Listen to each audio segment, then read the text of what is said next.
So I got a phone call pretty much out of the blue in early January, and it was from St. Jude, and they told me the background of the mission, and then they basically said, "Do you want to go to space?" And immediately I said, "Yes, yes, absolutely." 5, 4, 3, 2, 1, 0. Ignition. I called my mom and I told her about it, and she was just as shocked as I was. And I said, I can't pass up this opportunity. And she agreed. I could not pass up the opportunity. And she said, this is once in a lifetime. And then I called my brother and sister-in-law, who are actually both aerospace engineers, and they were fully supportive as well. And they just really reassured me how safe space travel is. And so I was able to give my definite yes. Being the youngest American to go to space is such an honor. But honestly, what I'm more excited about is being the first pediatric cancer survivor to go to space. And just what this precedent that it's going to set and what it's going to show these other kids going through cancer treatment to help them look towards their future. So I actually got to visit NASA in Houston a few months before I was diagnosed with cancer. And whenever I got to see where the astronauts trained, like, of course I wanted to be an astronaut.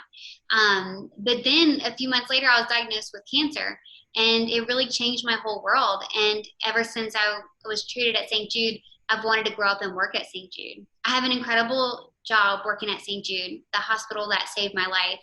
And I get to work with the bravest kids in the world. And so I know that I'm going to stay in my job at St. Jude as long as I'm living. It's just such an incredible place to work, and the kids are so inspiring. Until now, astronauts have had to really be physically perfect, which is not a category that I fall into because of surgeries I've had on my leg.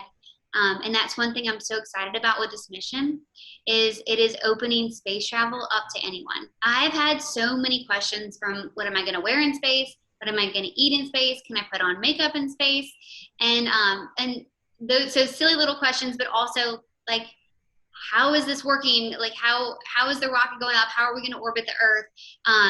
And between my brother and sister-in-law, and then with all the engineers at SpaceX, they've answered my questions, and it's been a really cool thing to get to learn about something that is completely out of my ordinary day-to-day life. With my role in this, I really hope to inspire patients going through cancer treatment and other survivors that anything is possible. I never thought I'd be going to space. And I would just love to inspire my patients to dream big and to not limit themselves. And I really hope to show them while I'm in space that absolutely anything is possible.